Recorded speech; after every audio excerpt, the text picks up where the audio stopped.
Hello అండి, welcome to Swaramadhuri channel. ఇదే first time checkout చేస్తున్నా అంటే different tour and travel information గురించి, అలాగే డిఫరెంట్ ఫెస్టివల్స్, మన కల్చర్ అండ్ ట్రెడిషన్ గురించి కూడా కంప్లీట్ డీటెయిల్స్ అనేది ఉంటాయి. శ్రీరామనవమి శుభాకాంక్షలు అందరికీ. శ్రీరామనవమి సందర్భంగా నవమి గురించి కూడా కంప్లీట్ డీటెయిల్స్ తెలుసుకుందాము. స్టార్టింగ్ నుంచి ఎండింగ్ వరకు స్కిప్ చేయకుండా చూడండి, అలాగే సబ్స్క్రైబ్ చేసుకుని నోటిఫికేషన్స్ ఆన్ పెట్టుకోండి ఇటువంటి యూస్ఫుల్ కంటెంట్ కోసం. హిందూ మత విశ్వాసాల ప్రకారం దశరథుడు కౌశల్య దంపతులకు శ్రీరాముడు జన్మించడం జరిగింది. త్రేతాయుగంలో చైత్రశుద్ధ నవమి రోజున వసంత ఋతువు కాలంలో పునర్వసు నక్షత్రం కర్కాటక నగ్నంలో మధ్యాహ్నం 12 గంటలకి ఆ శ్రీరామచంద్రుడు జన్మించారు. అందుకే ఈ పవిత్రమైన రోజుని ప్రతి సంవత్సరం శ్రీరామనవమి వేడుకలు జరుపుకోవడం జరుగుతుంది. శ్రీరాముడు మధ్యాహ్న సమయంలో జన్మించాడని, అందుకే పర్వదినాన పూజలన్నీ మధ్యాహ్న సమయంలో నిర్వహించాలని పండితులు కూడా చెప్తూ ఉంటారు. పురాణాల ప్రకారం విష్ణువు 7వ అవతారమే శ్రీరామచంద్రుడు. తనకి చిన్నప్పటి నుంచి దురాశ, దుర్గుణాలు వంటివి లేనే లేవు. అందుకే శ్రీరాముడిని ఉత్తమ పురుషుడిగా పరిగణిస్తూ ఉంటారు. తన బాటలోనే నడవాలని ఇప్పటికీ పెద్దలు చెప్తూ ఉంటారు. తన రాజ్యంలో ఎవరికి ఏ కష్టం రాకుండా ఆదర్శవంతంగా పాలన సాగించడమే చరిత్ర అనేది మనకి తెలుస్తూ ఉంది. అలాగే అంతేకాకుండా శక్తివంతమైన శత్రువులను సంహరించి బలహీన వర్గాలకు కూడా అండగా నిలిచాడు ఆ శ్రీరామచంద్రుడు. అందుకే శ్రీరామనవమి వంటి రోజు రామయ్య ఆశీస్సుల కోసం తమ జీవితంలో విజయం ప్రాప్తించడం కోసం శ్రీరామనవమి రోజు బాగా పూజలు చేసుకుని శ్రీరామ నవమిని సెలబ్రేట్ చేసుకుంటారు. దీనికి సంబంధించి మనము పూజా విధానం కానీ ప్రాముఖ్యత గురించి కూడా మనం కంప్లీట్ డీటెయిల్స్ తెలుసుకుందాము. శ్రీరాముని ప్రాముఖ్యత గురించి చూసుకున్నట్లయితే రామాయణంలో శ్రీరాముడికి వశిష్ఠ మహర్షి నామకరణం చేశారు. ఇందులో రమంతే యోగినో యత్ర రామ అనే ఒక అర్థం ఉంది. యోగీశ్వరులు ఏ దేవుడి నుంచి ఆశ్వాసన చెందుతారో వారే రాముడు అని అర్థం. శ్రీరామనవమి రోజున నామస్మరణ చేయడం వల్ల అనేక రెట్లు పుణ్యఫలం అనేది లభిస్తుందని చాలా మంది నమ్ముతూ ఉంటారు. శ్రీరామనవమి రోజునే సీతారాముల కళ్యాణం కూడా జరిగిందని, పట్టాభిషేకం కూడా ఇదే రోజు జరిగిందని చెప్తూ ఉంటారు. అందుకనే తెలుగు రాష్ట్రాల్లో కానీ వేరే ప్లేసెస్లో కానీ అన్ని చోట్ల మనకి సీతారామ కళ్యాణం కూడా ఇదే రోజు జరగడం జరుగుతుంది. మనము టెలివిజన్లో కానీ డిఫరెంట్ ప్లేసెస్లో కూడా మనకి శ్రీరామచంద్రుడి వారి సినిమాలు కానీ కార్యక్రమాలు కానీ రావడం జరుగుతూ ఉంటాయి. రామనవమి నాడు ప్రత్యేక పూజలు చేయడం, కళ్యాణం నిర్వహించడం వల్ల, రామ మంత్రాలు జపించడం వల్ల 1000 రెట్లు పుణ్య ఫలితం లభిస్తుందని చెప్తూ ఉంటారు. అంతేకాకుండా నామాన్ని అత్యంత భక్తి శ్రద్ధలతో జపించడం వల్ల కూడా ఎన్నో సమస్యల నుంచి ఉపశమనం అనేది లభిస్తుంది అని కూడా చెప్తూ ఉంటారు పండితులు. అది శ్రీరాముని యొక్క విశిష్టత. శ్రీరాముని పేరు తలుచుకున్న ఆ రోజు చాలా అందరూ చెప్తూ ఉంటారు.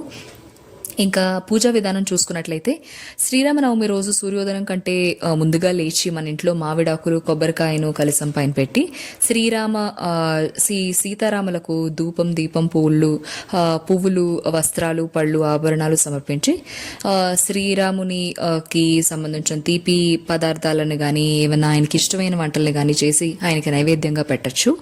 పూజ పూర్తయిన తర్వాత విష్ణు సహస్రనామం చేసుకుని కూడా డైరెక్ట్గా హారతి ఇచ్చేసినా సరిపోతుంది.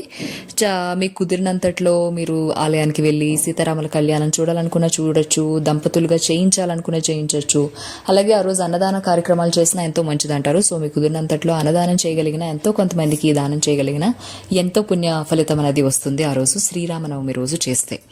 రామజపం చూసుకున్నట్లయితే రామ అనే 2 అక్షరాలకి జపించడం వల్లే మన ఏకాగ్రత పెరిగి మనకి అన్ని విషయాల మీద, ఆధ్యాత్మిక విషయాల మీద ఆసక్తి పెరుగుతుందని కూడా చెప్తూ ఉంటారు. అంతేకాదు ఒక్క నామంతో దుష్ఫలితాలను పోగొట్టుకోవచ్చు ఈ మంత్రాన్ని పఠించడం వల్ల. లేదా ఫోటోని విగ్రహం ముందు దీపం వెలిగించినా సరే ఎన్నో రకాల శుభ ఫలితాలు వస్తాయని కూడా చెప్తూ ఉన్నారు.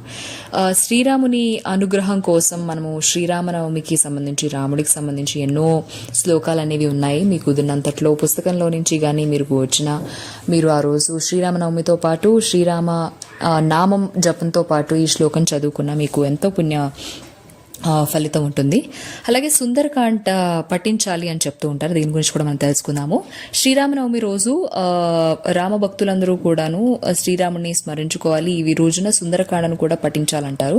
సంతోషకరమైన వైవాహిక జీవితం కోసం శ్రీరామచంద్రుల్ని పూజించాలని కూడా చెప్తూ ఉంటారు. మీ జీవితంలో కష్టాల నుండి విముక్తి పొందాలన్న గంగా జలాన్ని లేదా ఏదైనా పవిత్ర నీటిని తీసుకుని ఓం శ్రీం హ్లీం క్లీం రామచంద్రాయ నమః అని 108 సార్లు జపిస్తూ మీరు చేసిన చాలా మంచి పుణ్య ఫలితం వస్తుందంటారు. దాన ధర్మాలు చేయమంటారు. శ్రీరామనవమి అనేది చాలా పవిత్రమైన రోజు. ఆ రోజు మీకు కుదిరినంతట్లో అన్నదానం కానీ వస్త్రదానం కానీ చేయడం వల్ల శ్రీరాముడు ఎంతో సంతోషిస్తాడని చెప్తూ ఉంటారు. మీ ఇంట్లో కూడా ఆనందం పెరుగుతుందంట, శుభ ఫలితాలు వస్తాయని. అదేవిధంగా మీ సామర్థ్యం వేలకు ఎంతమంది కుదిరితే అంతమందికి బట్టలు కానీ వస్తువులు కానీ అన్నం కానీ బియ్యం కానీ దానం చేస్తే ఎంతో ఫలితం వస్తుందని చెప్తూ ఉంటారు. చూసారు కదండి శ్రీరామనవమి యొక్క స్పెషాలిటీ ఏంటి. నామనవమి చేసినంత మాత్రానే ఎంతో 1000 రెట్ల ఫలితం అనేది ఉంటుందని చెప్తున్నారు. రాముని స్మరించుకుందాము, కుదిరితే సీతారామ కళ్యాణాన్ని చూసి ఆనందం పొందుదాము.